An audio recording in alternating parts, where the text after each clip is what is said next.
Assalamualaikum warahmatullahi wabarakatuh.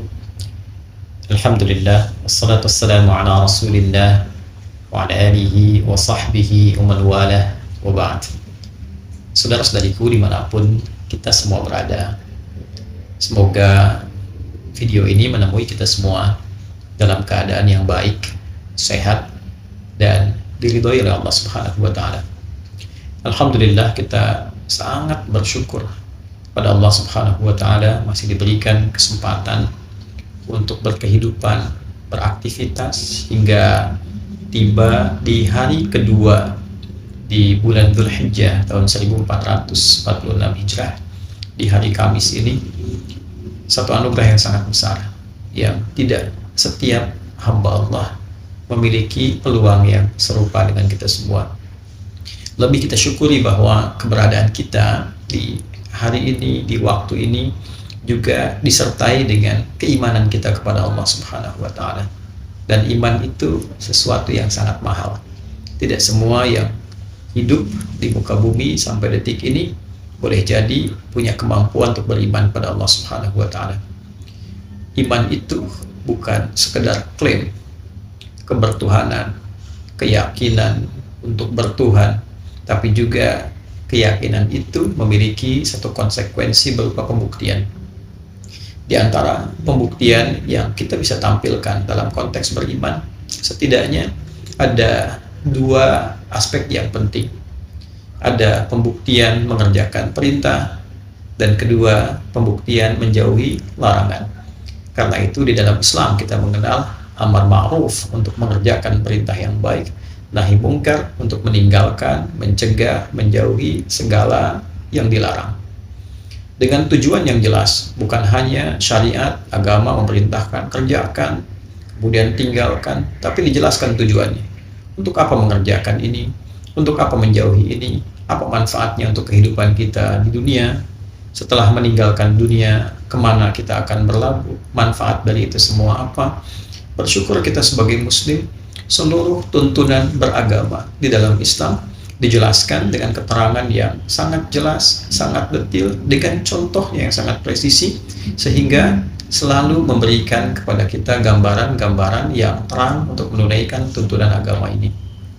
Di antara sekian tuntunan yang terkait erat dengan keberadaan kita di pembuka Dzulhijjah ini adalah salah satu hadis yang diriwayatkan oleh sahabat mulia Abdullah bin Abbas radhiyallahu ta'ala anhuma, yang kelak didokumentasikan juga oleh Al-Imam Al-Bukhari dalam kitab sahihnya, yaitu keterangan yang tersambung kepada hadis Nabi sallallahu alaihi wasallam ketika beliau bersabda, qala Rasulullah sallallahu alaihi wasallam, ma min al-ayyam, tidak akan ditemui perjalanan hari-hari dalam setahun itu, al-amalu salihu fihinna ahabbu ilallah, saat status amal soleh yang kita kerjakan di hari-hari itu naik ia menjadi status yang dicintai oleh Allah Subhanahu wa Ta'ala min hadhil ayyam al-ashr, dibandingkan dengan hari-hari yang lainnya, yaitu ditemukan pada 10 hari pertama di awal bulan Dzulhijjah. Secara singkat, dalam perjalanan hari dalam setahun, bisa kita katakan kurang lebih, sekali lagi kurang lebih, misal 365 hari dalam pendekatan Masehi, 350 hari sekian dalam penetapan kalender Hijriah. Ambil tengah-tengahnya, misal 360 hari dalam setahun. Kita tidak temukan dalam perjalanan 360 ini kecuali ada 10 hari yang spesial. Nah, saking spesialnya dikonfirmasi oleh diantara kalangan sahabat dengan mengatakan, walal jihadu fi sabilillah ya Rasulullah, apakah status jihad fi sabilillah, pahalanya, keutamaannya tak mampu juga menandingi 10 hari ini? Maka Nabi katakan, walal jihadu fi sabilillah illa rajulun kharaja binafsihi wa malihi falam yarji' bidzalika min syai'. Tidak juga mampu keutamaan 10 hari ini ditandingi oleh keutamaan jihad fi sabilillah, kecuali jihad berjuang satu saja. Apa itu? Seseorang yang bertekad berjuang, membawa dirinya, maka berkorban dia dengan jiwanya, dan hartanya. Dia tidak kembali dengan pengorbanannya itu. Jadi dia berjuang dengan dirinya, dengan hartanya, sampai dia meninggal dunia.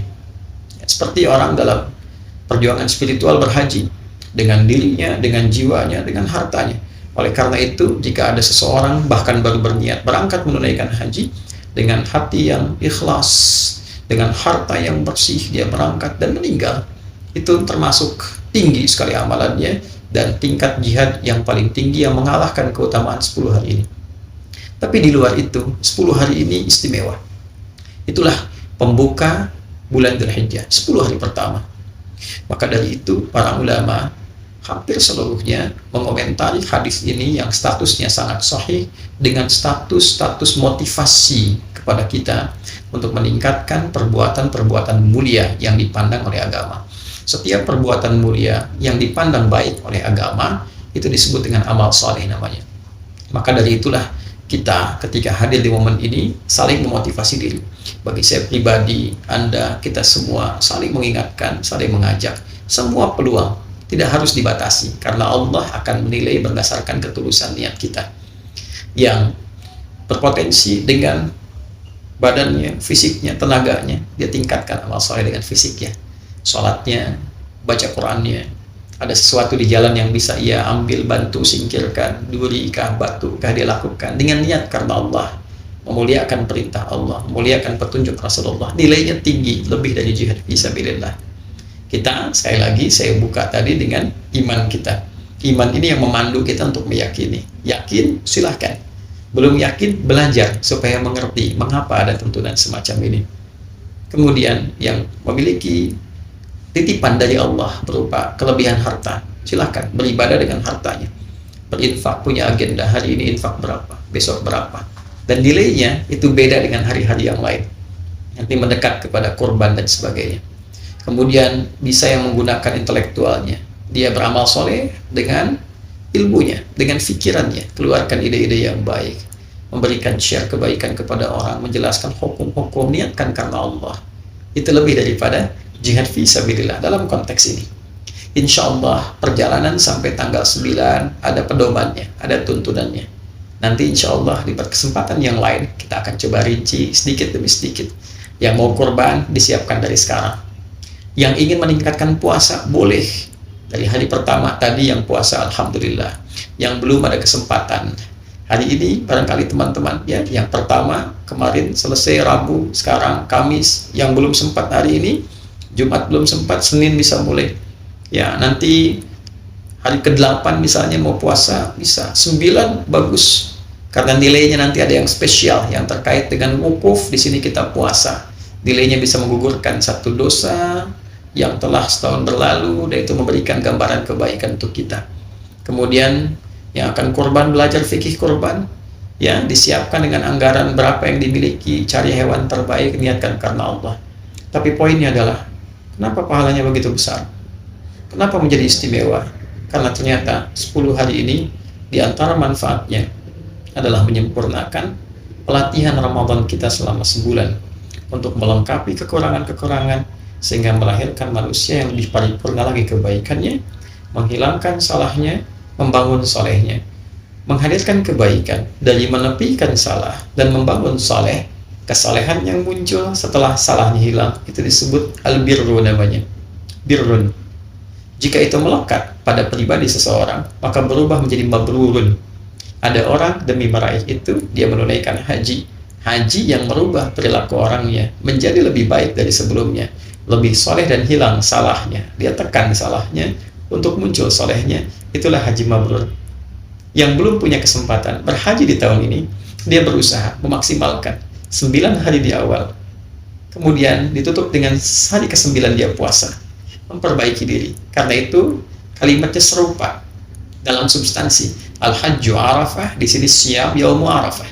Al-Hajju Arafah, puncak hajinya Arafah. Di sini Siyam Yaumi Arafah, puasa yang ditunaikan pada waktu Arafah. Orangnya wukuf di sana, kita menunaikan di sini puasa dengan nama untuk menunjuk substansi yang serupa, bukan puasa biasa. Koreksi diri, mengenal kekurangan, menepikan yang salah, membangun yang soleh. Ketika berbuka kita berbuka dalam keadaan lebih baik. Ada yang mampu menyembelih hewan korban, sifat jelek hewaninya dibuang, sifat insaninya muncul. Maka berzikirlah hari ke-11, 12, 13 ayam tasyrik. Di sana di Mina, di sini kita di tempat kita berkedudukan. Sehingga berikutnya lahirlah manusia yang lebih ingin dekat kepada Allah, ingin lebih berbuat banyak kebaikan, dan itulah intisari dari takwa. Fadhkurullaha fi ayyamin ma'dudat. Silahkan di hari-hari yang diketahui berzikir, tingkatkan kepada Allah di tempat yang telah dipahami. Bagi siapa yang merasa 2 hari sudah cukup, faman ta'ajjala fi yaumin fala itsma alaihi wa man ta'akhkhara fala itsma alaihi liman ittaqa. Siapa yang merasa 2 hari cukup, sudah kembali kebaikannya, sudah terasa takwanya, nafar awal selesai.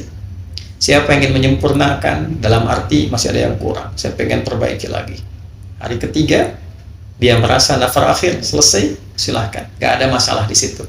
Liman ittaqa, bagi siapa yang menyimpulkan sudah punya jiwa takwa yang tersimpan pada dirinya. Kita yang belum haji, kita rasakan suasana itu, refleksikan diri kita, rasakan perubahannya. Ketika merasakan perubahan takwa, itulah al-birrun yang dilekatkan pada jiwa menjadi mabrurun, dipraktekkan menjadi istimewa, maka berubahlah ia, bertransformasi menjadi pribadi yang lebih baik dari sebelumnya. Itulah yang mahal dibandingkan dengan jihad fi sabilillah. Itulah jihad nafsu, itulah jihad yang mentransformasikan diri kita menjadi lebih baik, sehingga digunakan kapanpun, dalam posisi apapun, dia menjadi manusia terbaik. Dan jika ada pejabat melakukan ini, dia menjadi pejabat yang terbaik. Mustahil dia berbuat curang, mustahil dia kriminal, mustahil dia menipu, mustahil dia korupsi. Jika ada ustadz, kiai lulus dalam program ini, maka menjadi ustadz terbaik, kiai terbaik, pengusaha juga demikian, ayah demikian, ibu demikian, anak demikian. Dan kita berharap se-Indonesia ini setidaknya menjadi muslim yang baik untuk diri kita, keluarga, masyarakat, bangsa, dan negara. Semoga Allah mengabulkan. Subhanakallahumma rabbana bihamdika, asyhadu an la ilaha illa anta, astaghfiruka wa atubu ilaik. Assalamualaikum warahmatullahi wabarakatuh.